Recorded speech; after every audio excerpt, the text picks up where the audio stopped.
¿Qué tal? ¿Cómo están? Bienvenidos a Foro 29, el estelar de las 8 de la noche aquí en su sistema de cable. Nos da mucho gusto saludarles, como todos los lunes, aquí en el canal de la ciudad. Y hoy vamos a conversar con el señor licenciado Alberto de León Caso. Él es el presidente, recién electo presidente de Coparmex local, organismo que agrupa a empresarios, una especie. Yo siempre he dicho, Alberto, primero te agradezco mucho que estés aquí con nosotros esta noche. Ya has estado en otras ocasiones, pero en el área de tu especialidad, que son las finanzas. Pero yo siempre he dicho que Coparmex no es más que un sindicato de patrones. Lo dices y lo dices bien. Sí. Es el sindicato, es un sindicato patronal. Sí, ya antes, sindicato de la Confederación Patronal de la República Mexicana es un sindicato de patrones. A mí me llama la atención cómo le fueron cambiando, porque antes era el centro patronal del Nuevo Laredo. Es correcto. Y Coparmex es la Confederación de Centros Patronales, ¿no? Así es. Lo que pasa es que el centro patronal pertenecía como agrupación a Coparmex, y Coparmex aglutina a todos los centros patronales de la República Mexicana. Y como Coparmex, bueno, pues Coparmex ya tiene muchísimos años de existir en México y agrupaba a los centros patronales, y ahora se conforma como Coparmex en Nuevo Laredo. Perfecto. Ahora bien, ¿cómo recibes Coparmex? Te tocan momentos difíciles, ¿no? Después de una reforma hacendaria y de una reforma energética muy discutida, y en donde Coparmex de una u otra forma ha tenido... ha sido protagonista, ¿no? Claro. En un momento dado. ¿Cómo ves la ciudad, Alberto?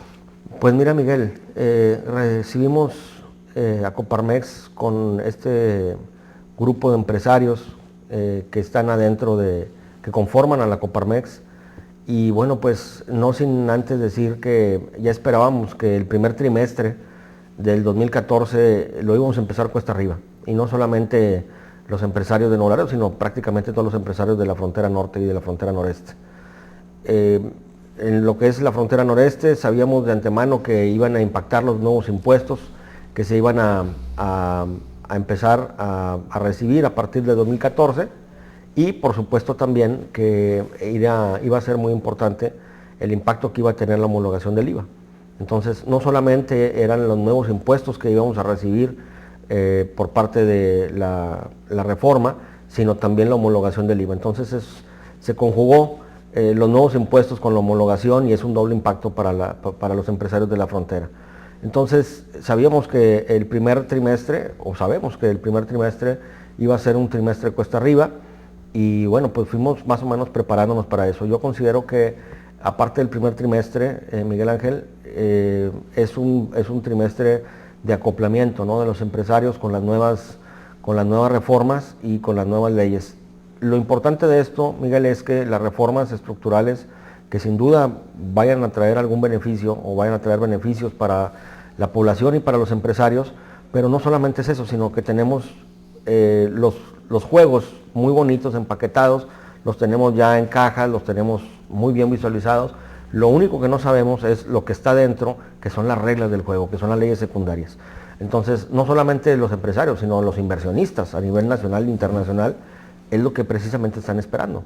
Porque podemos tener el juego, pero mientras no tengamos las reglas del juego, pues no sabemos cómo las vamos a jugar. Entonces, este acoplamiento, creo yo que el primer trimestre, a finales de marzo, a principios de abril, quizá a finales de abril, empiecen a salir las leyes secundarias de prácticamente todas las reformas, para empezar a ver cuáles van a ser las reglas del juego.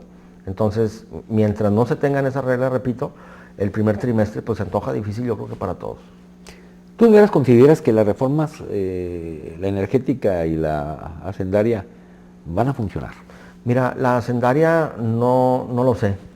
La hacendaria se antoja que es una reforma meramente recaudatoria.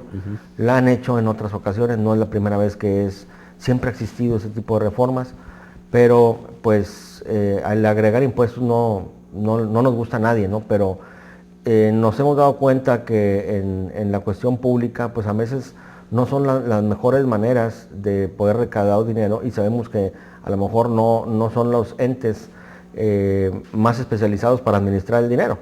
Y pues nos los ha dicho la historia, ¿no?, que entre más recaudación no necesariamente tienen un mejor desempeño en la distribución de los ingresos.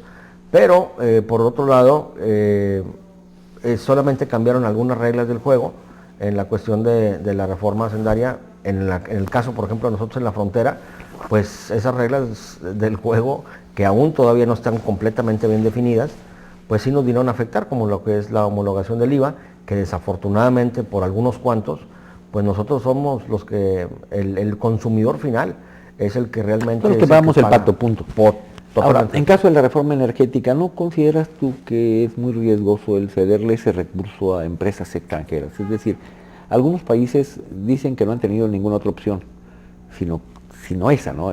Por ejemplo, alguien me decía, no, que Cuba hay coinversión, sino más que Cuba no tiene ni siquiera para una barrena. Claro. Si lo tuviera, no hubiera aceptado inversiones extranjeras. Ellos no tienen ni siquiera para un tornillo para poder, claro, con un pico y pala tratar de sacar petróleo. No, esa es la realidad de las cosas. Pero hay otros países que se lamentan haberse abierto a la inversión extranjera. ¿No crees tú que podría ser un error? Mira, yo creo que está muy polarizado ese asunto, Miguel, pero viendo los dos lados del juego, en uno de los lados tenemos en que el tipo de maquinaria que se utiliza para extraer petróleo de aguas profundas no se vende. Las principales compañías inglesas y holandesas, que son las que intervienen, y noruegas, intervienen para la extracción de hidrocarburos en aguas profundas, la rentan, entonces no la venden. Y mandar traer una maquinaria o inventar esa maquinaria o comprar esa maquinaria es prácticamente imposible. Y no imposible, pero sí muy Pero difícil. rentarla no creo que esté impedido. No, es precisamente eso es lo que se busca. Parte de esto, es como todo, ¿no? Te digo el 50% de la reforma, ¿no? El otro 50 quizá a lo mejor sí tenga ahí sus asegúnes, ¿no? De que tenga algunas cosas que a lo mejor no vayan a ser tan beneficiosas. Pero la parte positiva es que en la remodelación, por ejemplo, de los contratos de servicios, que era lo que Pemex estaba precisamente buscando, actualmente pues eran muy ventajosos para los que lo estaban utilizando. Ya ahorita en la extracción de agua profunda, pues vamos en una situación de participación con las empresas que van a extraer el petróleo. Si lo extraen, llevan una participación, pero si no lo extraen no le van a pagar absolutamente nada. Cosa diferente a lo que está sucediendo ahorita. Ahorita, por una perforación de aguas profundas cuesta muchísimo dinero y como quiera se le tiene que pagar. Exista o no exista el hidrocarburo, se le tiene que pagar. Son los llamados contratos de riesgo. Los contratos de riesgo, precisamente. Y las cuotas de riesgo también que implican, y que ahora con esta nueva modalidad, por ejemplo, de compañías noruegas, canadienses y sobre todo inglesas, todo esto, hasta el propio Estados Unidos, el derrame que hubo, no sé si recordarás, ¿te acuerdas? En el Golfo, pues era precisamente una compañía inglesa que daba el servicio de extracción de petróleo en aguas profundas a Estados Unidos. Entonces, estamos prácticamente imitando, copiando ese modelo de renta con estas compañías de extracción de agua profunda. Entonces, ¿consideras tú que a lo mejor sí hay algo de positivo o rescatable en esta No, sí, reforma? fíjate que sí, Miguel, pero desafortunadamente lo que también te tengo que decir es que estos efectos no los vamos a ver ni tú ni yo en los próximos ni 1, ni 2, ni 3 años. Desafortunadamente a veces se le da la difusión errónea a este tipo de eventos y que la gente va empezando a considerar que a lo mejor una posible reforma, como la reforma energética, vaya a traer efectos positivos en el muy corto plazo, como en los próximos 2 meses, ¿no? De repente se empieza a hacer la difusión y ¿Se manejaron mal las expectativas desde un punto de vista de comunicación? Completamente. ¿Por qué? Porque la gente está esperando de que después de la reforma energética, en 2 meses, la luz vaya a costar un 30% menos, o un 40% menos, o el gas vaya a costar menos, o cualquier tipo de energía vaya a costar menos, y no va a ser así. O sea, la situación no va a cambiar en el corto plazo. La situación, si bien nos va, lo empezaremos a ver a finales del 2015, cuando empieza a existir un cambio. Mira, para esto se tienen que hacer primero que nada nuevas refinerías. Tú sabes que hoy por hoy estamos importando más del 50% de las gasolinas, el 52% para ser más exactos. Entonces es imposible que no seamos productores más importantes de petróleo y que estemos importando gasolina. O sea, producimos el petróleo y por otro lado estamos importando el 50% de las gasolinas, porque no tenemos precisamente las refinerías para nosotros tratar el hidrocarburo y poderlo convertir en gasolina. Entonces, ese proceso se va a tardar en la construcción de una nueva refinería y en la construcción de nuevas de nueva infraestructura para poder refinar nosotros nuestros propios hidrocarburos y producir más gas, y que con el gas que se produzca, sobre todo lo que es en la cuenca de Burgos, vaya. Pero ahí están las válvulas, ya nada más están listas para conectarse, no se han conectado porque no han querido, el gas ahí está. ¿Por qué? Ese es el problema, precisamente.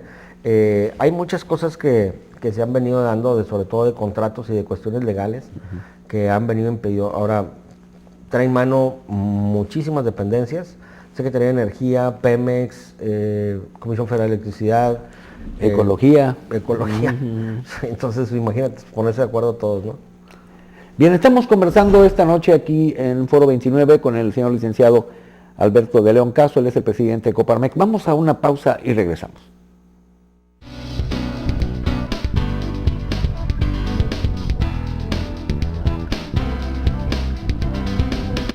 Y regresamos a Foro 29, esta conversación con Alberto de León Caso. Alberto, no sé si tú, algunas personas analistas tienen la percepción de que los organismos cúpula empresariales a veces están muy de la mano del gobierno, como que olvidan un poquito su posición sectorial y evitan una confrontación con las autoridades, a unas sabiendas de que no tienen razón, es decir, y entonces empiezan los decir, no, pues es que este organismo en realidad es nada más, le hace el caldo gordo a la autoridad, este otro sí tiene posición sectorial, sí defiende a los empresarios. Las posiciones sectoriales, ¿no? Sí, que son válidas, ¿no? CTM tiene su posición sectorial, pero a veces a los empresarios los acusan de demasiado tibios en relación a organismos empresariales de otros países, o a organismos empresariales incluso de este país, ¿no? Ahí tienes una Cámara de Comercio en Ciudad Juárez que y unos organismos empresariales que son de confrontación, de que no aceptan muchas cosas y claro, se le ponen al tú por tú. Pero a veces aquí le acusan a algunos organismos empresariales de ser demasiado tibios o muy condescendientes con la autoridad. Si esto es así, ¿por qué? Y si no es, ¿por qué se tiene esa percepción? Mira, Miguel, los organismos empresariales, hay una línea muy delgada en lo que estás diciendo y tienes completamente toda la razón. Desafortunadamente, los organismos empresariales, al momento de tener la interlocución con todas las autoridades, que es parte de su función, y es una función muy importante de las entidades empresariales, de los sectores, en donde esa línea delgada se rompe fácilmente. Esa interlocución que tienes con las autoridades es a beneficio de tus socios y de tus agremiados, por llamarlo así. Pero desafortunadamente existe, bueno, pues los criterios de cada persona o que de cada dirigente, y que en cada momento pues van llevando a ese grupo de empresarios o a ese grupo de asociados hacia un lugar para tratar de llevar pues algún tipo de beneficio personal y no de grupo. ¿En dónde se rompe esa línea? ¿Por qué existe esa percepción?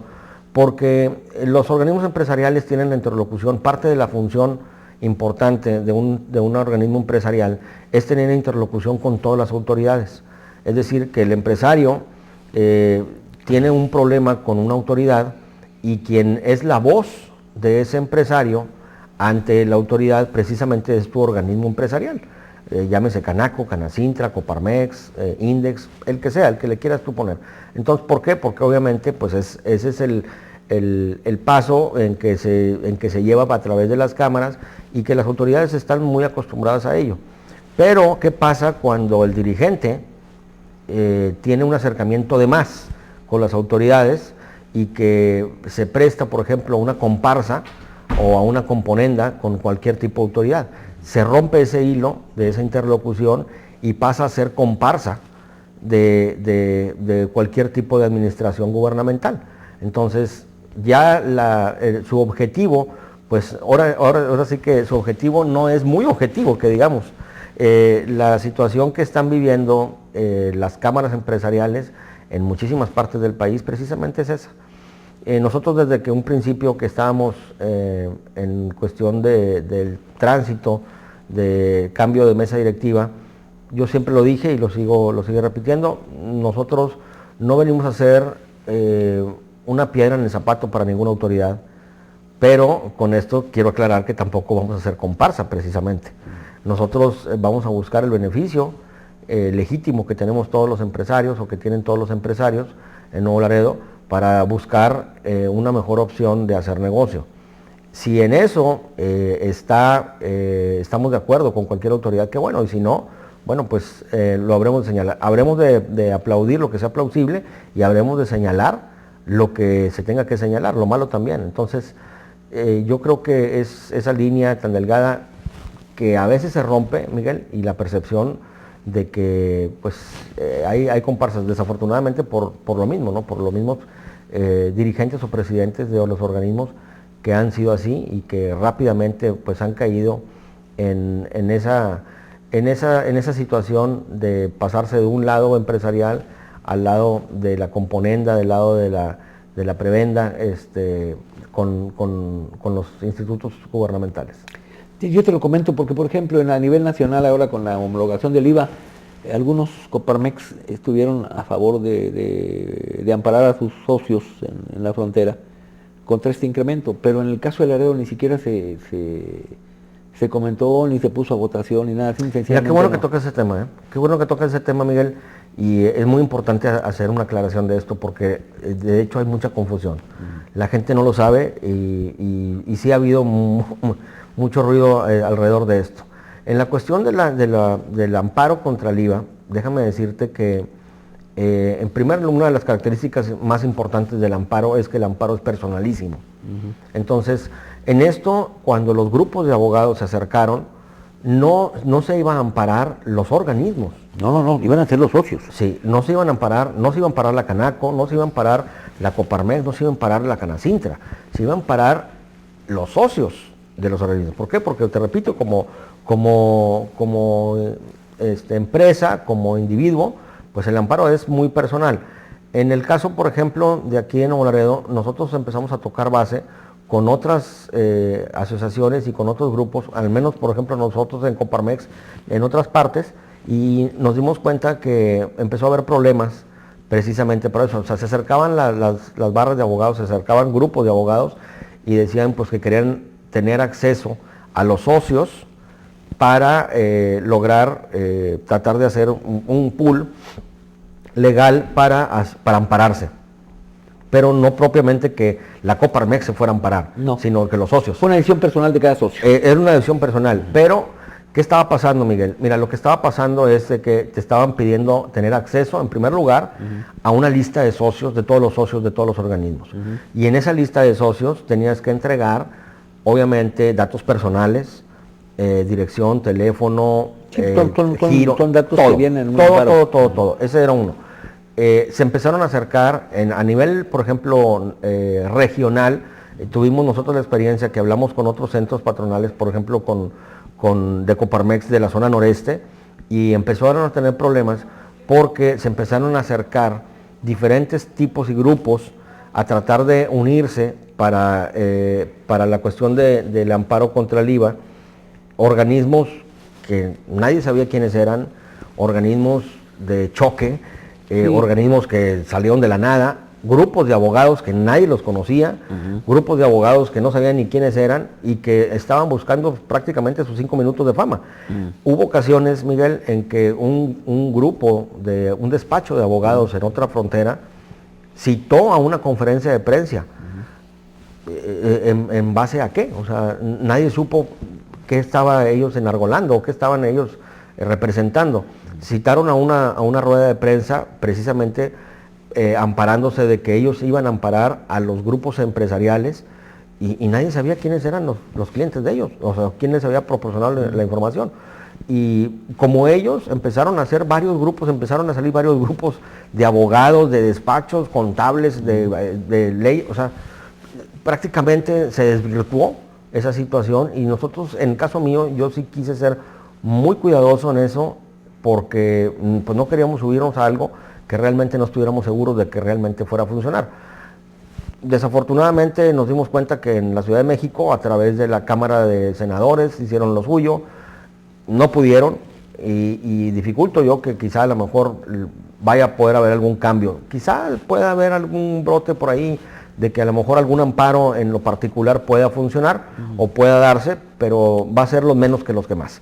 Entonces sí fuimos muy cuidadosos en ese aspecto, Miguel, porque lo vimos en las otras fronteras, lo vimos en otras partes, que se empezaron a subir grupos no quiero decir subversivos tampoco, pero sí grupos antagónicos a intereses propios que tenían ellos, y que empezaron a tener algún tipo de dificultades y que citaban a marchas, citaban a plantones y cosas por el estilo, y que se empezaran a salir de control.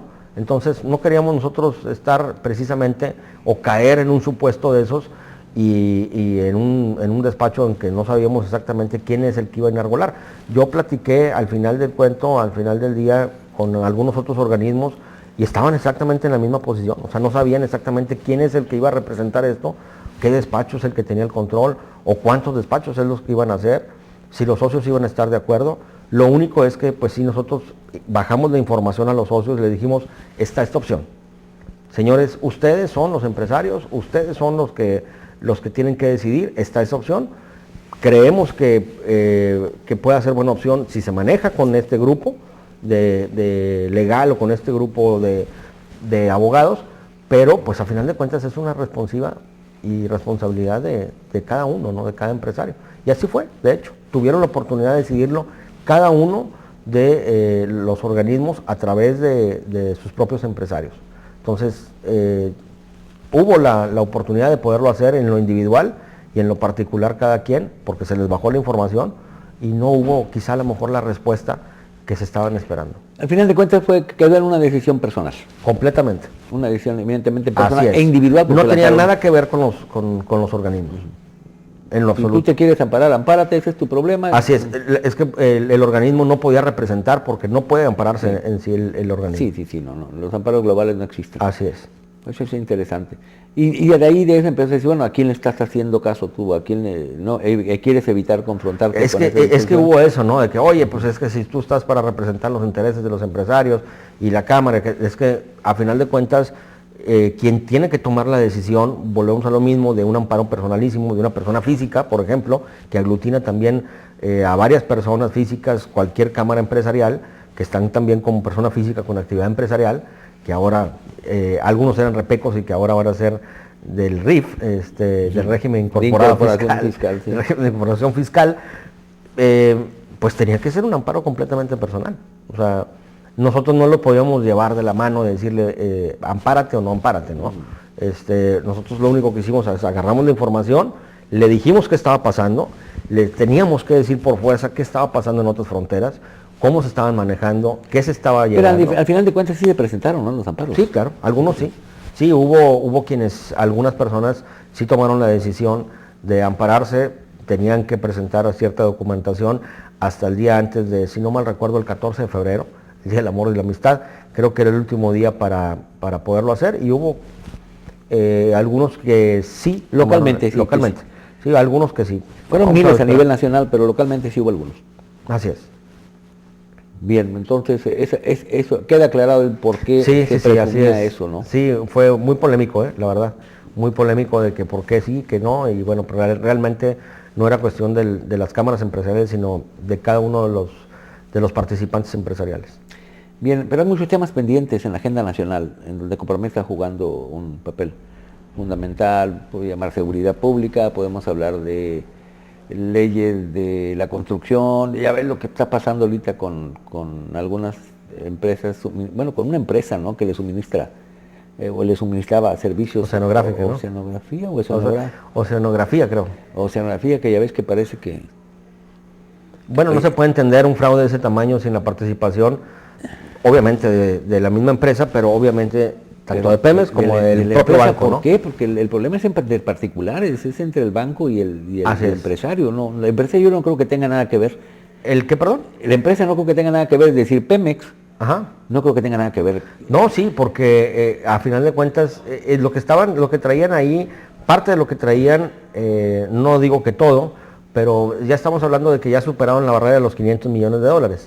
Pero una parte importante, que eran creo que 187 millones, eran parte de un factoraje. Entonces no se puede entender un factoraje, Miguel, sin la participación de la paraestatal. Pero pues tú podías tener facturas apócrifas. Ah, claro, sí.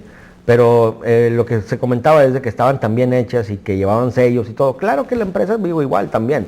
Pues igual los pudo haber también falsificado y todo, pero bueno, pues está la tela de duda, ¿no? De si hubo alguna participación o hay alguna participación. Tengo la impresión de que no fue así, pero te voy a decir otra cosa. Aquí los que hicieron negocio fueron los del banco. No, claro. Y le salió ahí un poco mal y bueno, pues ahora están pagando las consecuencias de cerca de 500 millones de dólares, ¿no? Y eso y aparte puso bajo la lupa a Citibank en Estados Unidos. Así es. Y los van a empezar a investigar por todos lados. Así es. No fue tan bueno como el resultado como lo habían comentado, ¿no? Sí. Y de hecho, pues estuvieron a punto de hacer la repartición de dividendos de los resultados del banco, pero pues antes salió esto, y si no hubiera sido el golpe doble, porque hubieran hecho una repartición de dividendos sobre una cantidad errónea, completamente inexistente, y que después se les iba a venir. Ahí todos salen perdiendo, ¿no? Exactamente. De los 500 millones de dólares, ¿no? Entonces sí hubo ahí un problema. Y ahorita precisamente de lo que dices tú de Citibank de Estados Unidos, hay muchas situaciones que se viven en el empresariado estadounidense y mexicano, que es donde nosotros también queremos participar, Miguel. Es muy importante que ahorita, hablando de una empresa como lo es Citibank, y que lo acabas de mencionar tú, Citibank con Banamex, pues tenemos aquí en la frontera muchísimas empresas, tú lo sabes, como participador de la agenda de los agentes aduanales. O sea, en las fronteras participan empresas americanas y empresas mexicanas. Y es ahí donde nosotros queremos participar, y vamos a participar pues muy arduamente en el aspecto de la creación de la figura del centro empresarial de Coparmex USA. No sabemos exactamente, estamos en el proceso, estamos empezando de cero, estamos en el proceso de crear apenas este centro, empezando de la nada prácticamente, porque sería el primero de muchísimos que se pudieran replicar en toda la frontera de México. Gracias, Alberto. Estamos comentando y estamos platicando con Alberto de León Caso, presidente de Coparmex. Vamos a la pausa y regresamos en un momento.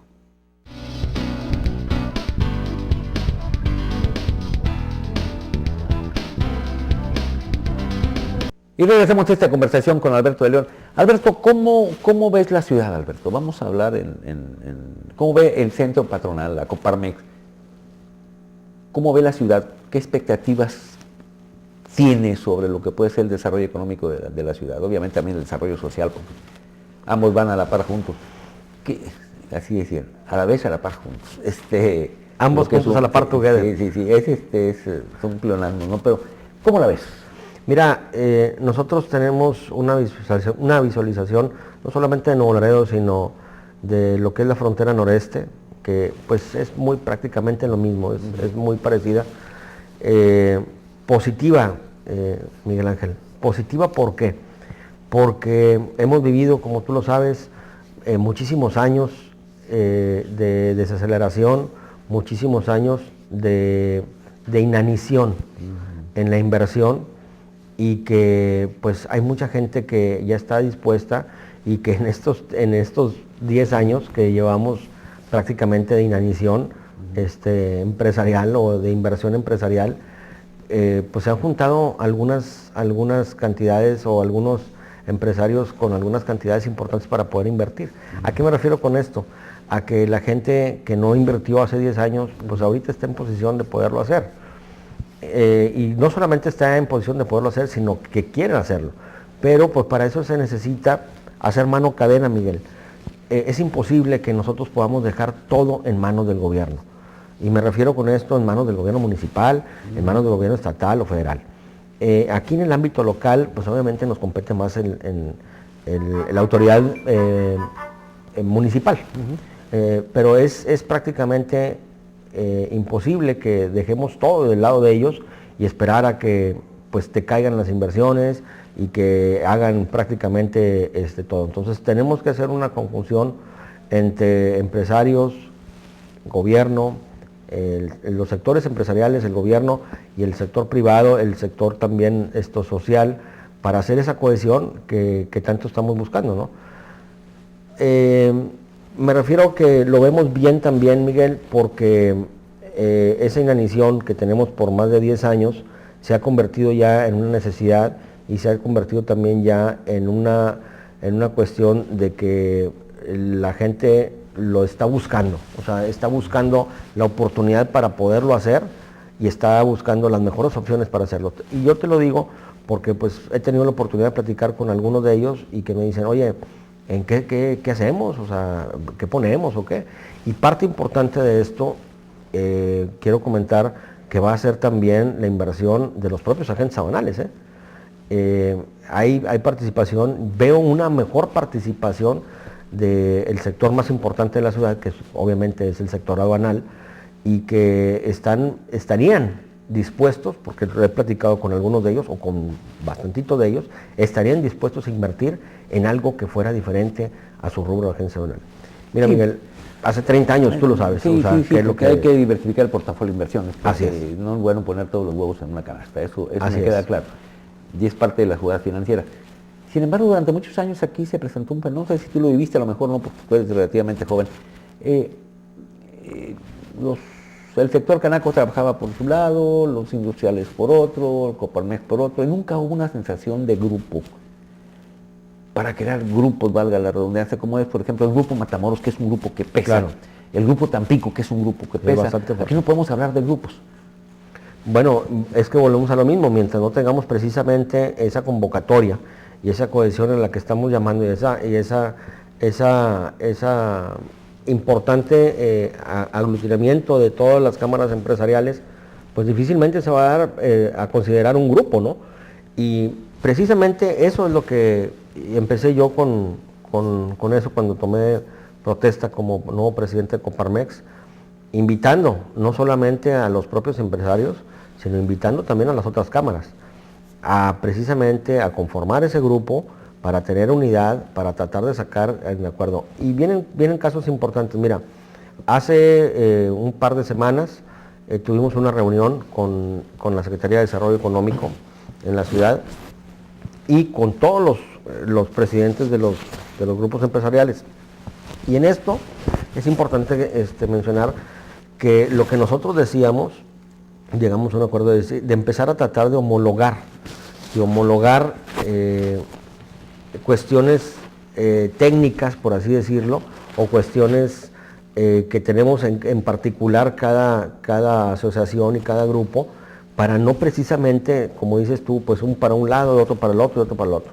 ¿Y a qué me refiero? Es, por ejemplo, la bolsa de trabajo.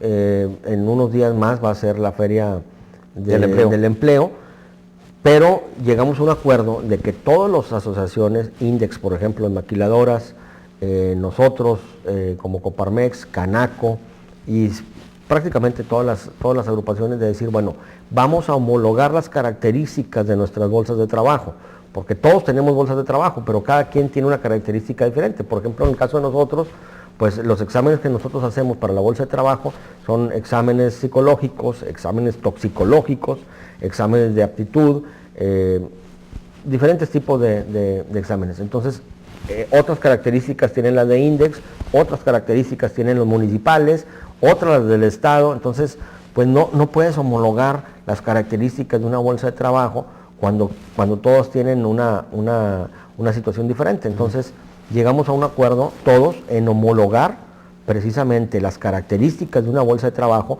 para que sea una sola bolsa de trabajo y que de esa bolsa de trabajo se nutran prácticamente todas las cámaras. Y sin ningún problema llegamos a un acuerdo.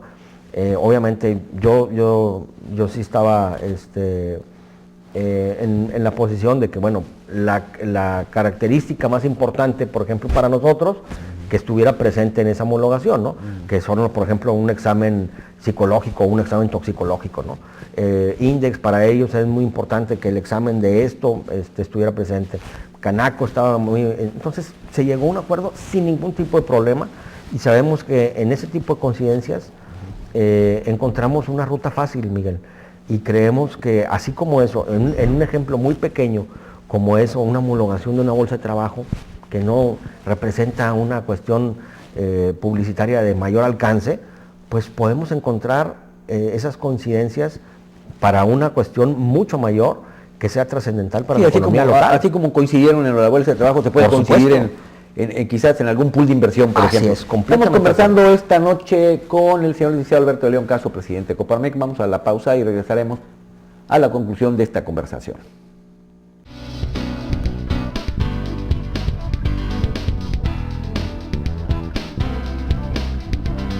Y regresamos a esta conversación con Alberto de León Caso, presidente de la Coparmex local. Decías, ya se pusieron de acuerdo en cuanto a las bolsas de trabajo.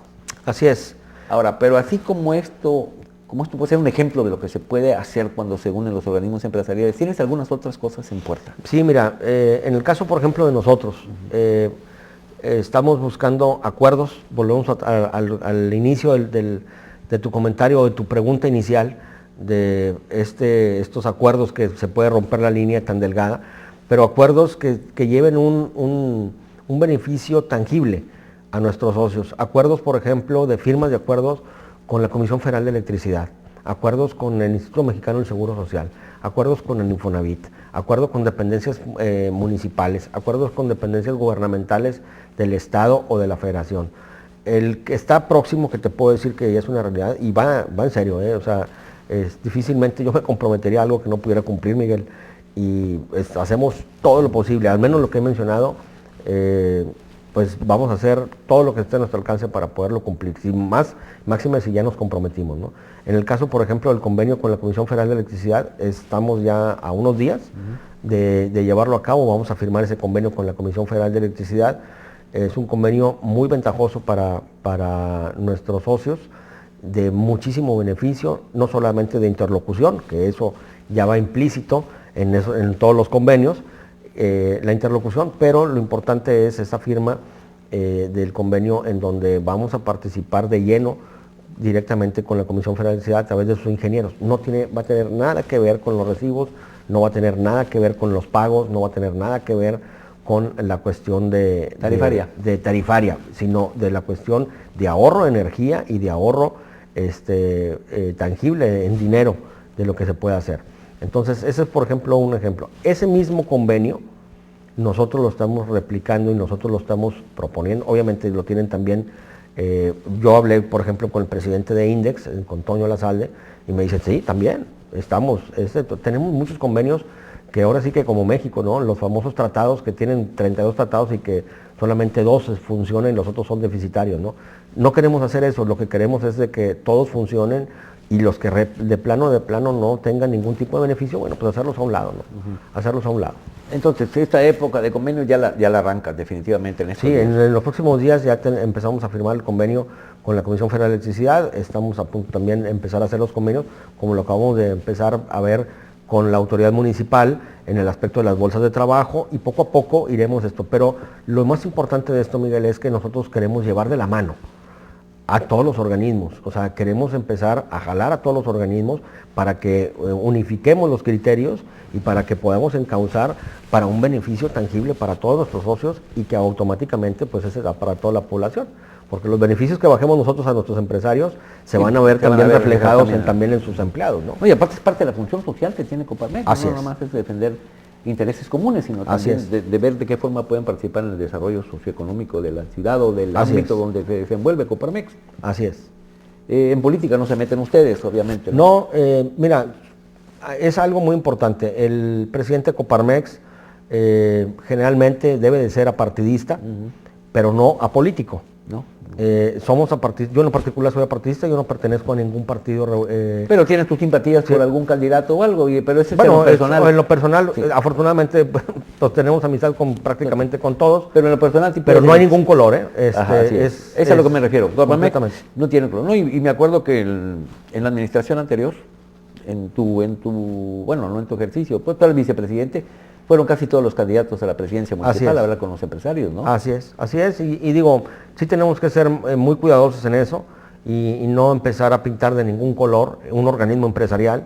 Y te repito, somos y tenemos que ser apartidistas, más no apolíticos. Participamos en la política económica, social, de todo, pero no bajo ningún color de ningún partido. Yo en lo particular, te repito, no pertenezco a ningún solo partido de político de la ciudad, y como tal, bueno, pues tratamos de mantener la equidad, ¿no?, entre la política y los bienes sociales. ¿Qué otro problema ves en la ciudad en la que Coparmex pueda ser un factor fundamental para resolverlo? Híjole, Miguel.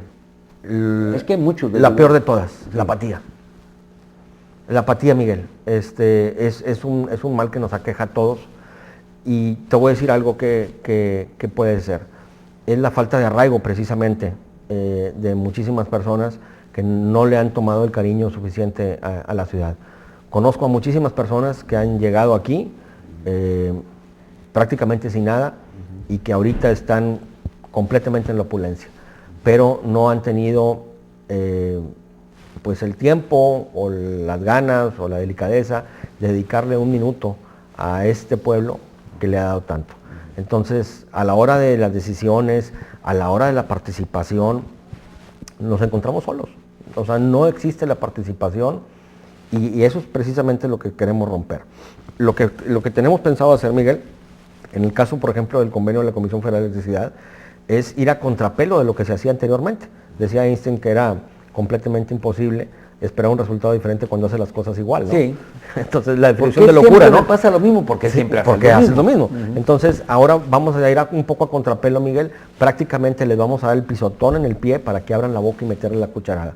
Cuando la gente se dé cuenta, y los empresarios se den cuenta que la cucharada no estaba, el remedio no estaba tan malo, y que inclusive les trajo un beneficio y que sabía rico, pues entonces poco a poco iremos dosificando las otras cosas que podamos ir bajando. En este caso, Miguel, se encuentran reacios. Nosotros, por ejemplo, podemos hablar con empresas y todo. Mira, tenemos este convenio. No. Y lo puedes platicar con cualquier otro presidente de cualquier otro organismo y te va a decir exactamente lo mismo. Entonces, ahora vamos a hacer las cosas diferentes. Les mandamos la información, no obteníamos respuesta. Bueno, pues ahora lo vamos a hacer diferente. Ahora vamos a hacerlo de una manera personalizada y les vamos a hacer la cita directamente con ellos. Si antes nosotros dejábamos la puerta abierta, pues ahora nosotros vamos a abrirla directamente para ellos. Entonces, vamos a hacer un poco de cambio ahí para tratar de empezar a quitarnos ese rezago de la apatía que desafortunadamente nos caracteriza en muchos, y no solamente en Nuevo Laredo, en gran parte de la frontera. Y hace mucho daño, ¿no? Completamente. Ahora, ¿ustedes participan también en el CODEIN? ¿Cómo tienen su...? No, el CODEIN, Comité de Desarrollo Industrial de Nuevo Laredo, tiene su presidente. Sí, pero... Participamos directamente con todos, participamos directamente con todos los organismos, pero no, bueno, son organismos completamente... Sí, ya lo sé que son el otro un organismo promotor. ¿Se está haciendo la adecuada promoción o faltan muchos recursos para promover esta ciudad en el extranjero? Yo creo que nunca va a ser suficiente, ¿no? Siempre vamos no a buscar puedes hablar más de promoción si nomás andas repartiendo volantitos y trípticos No. en las ferias o en los escaparates que siempre existen en diversas ciudades del mundo para promover a una ciudad. Eso no te lleva a gran cosa. No, yo creo que esto tiene que ser una visualización de largo alcance. Y no solamente de largo alcance, sino también de mayor infraestructura. Va más allá de poner un panorámico, va más allá de repartir volantes, va mucho más allá de participar en una feria. Esto es primero una concientización local para poder salir al extranjero. Necesitamos creerla nosotros, Miguel. Necesitamos creerla. O sea, nosotros podemos buscar, por ejemplo, convenciones, pero para eso también necesitamos infraestructura. Porque de nada sirve salir a buscar, porque a la hora de que vengan no tengamos la infraestructura para poderlo hacer. Podemos buscar, por ejemplo, una convención, y si no tenemos la infraestructura hotelera para poder recibir a todas las personas que pretendemos recibir, pues lo único que va a pasar es que vamos a quedar muy mal. Pero afortunadamente hay participación de algunos sectores que sí le quieren entrar a esto, pero definitivamente necesitamos el apoyo completamente, tanto del gobierno municipal como el gobierno del estado, para buscar esas infraestructuras que puedan atraer no solamente eventos sociales o socioeconómicos, sino eventos culturales, eventos económicos, convenciones, etcétera, etcétera. O sea, va más allá de lo que nada más podamos buscar, sino también necesitamos de la infraestructura para poder recibirlo, porque... Bueno, la infraestructura hotelera creo que la hotelera sí. Es suficiente, ¿no? A lo mejor no tenemos muchos lugares donde llevarlos. Exactamente. Y nada más tenemos el centro cultural para cierto tipo de cosas, y ya ves que ahorita se le está metiendo mano en serio porque estaba por la calle La Amargura. Muy lamentable que un ícono de la ciudad como es el centro cultural, dicho por los que lo han utilizado, dicho por compañías de teatro, por orquestas, por muchos ensambles artísticos, dicen que es único en México, que no es cualquier cosa, pero al parecer se ha descuidado mucho. Así es, cuidar precisamente esos aspectos, pero no solamente es de participar, o sea, es que precisamente los organismos gubernamentales tengan el acercamiento con los organismos empresariales para decirme, oye, tráete una convención, yo te voy a apoyar. Mira, Miguel, yo hice una propuesta que a lo mejor me tildaron de loco en un principio, de loco políticamente, cuando yo les dije que en el caso, por ejemplo, del ayuntamiento, en el caso del gobierno del estado, lo podían hacer, nosotros como cámaras empresariales podemos tener la información de quienes podrían estar interesados en invertir en algo. Entonces, y si nosotros la tenemos, el estado lo tiene más y el municipio también, sabe quiénes son los posibles inversores. Tienen bases de datos. Claro, tienen bases de datos. Entonces, decir, ¿por qué no agarrar esa base de datos, elegir a 10 o 15 de las personas que estén más propicias para poder invertir, subirlos a un avión y llevarlos a la Ciudad de México el 4 y 5 de marzo, 3 y 4 por ahí, más o menos, a la Feria Internacional de Franquicias en el World Trade Center de la Ciudad de México? Es una cantidad impresionante de negocio que hay allá, Miguel, y que vienen una globalización de ideas tremenda de negocio, que si bien es cierto, no solamente es para la participación de franquicias, es de modelo de negocios internacionales, pero olvídate, de una gran cantidad de negocios que se presentan. Entonces, llevarlos, pero no importa, no tengamos, o sea, yo les digo, no hay que tenerle miedo, es una propuesta mía que en un principio, pues sí, que no, y ahí andaba, ¿no? No tengamosle miedo al que dirán político, de que vas a subir a los 15 empresarios más importantes de la ciudad. A lo mejor traes 2 o 3 franquicias. Claro, y hay una percepción muy importante, Miguel, en al traer una franquicia nueva a la ciudad. Eso cambia completamente las cosas, la visualización de los inversionistas de menor calado, de decir, a ver, este cuate, si invirtió este cuate en esto es porque algo está viendo y vienen ahí. Bien, pues Alberto, se nos acaba el tiempo, te agradezco mucho la gentileza de haber abierto un espacio esta noche para platicar con nuestra teleaudiencia y ojalá tengamos oportunidad de volver a hacerlo. Gracias, Miguel. Esta noche en Foro 29 conversamos con Alberto León Caso, presidente de Coparmex, por su atención, muchas gracias, páselo usted muy bien, una repetición de este programa la puede ver usted el próximo jueves a partir de las 8 de la noche aquí en Aire Cable. Pásela bien.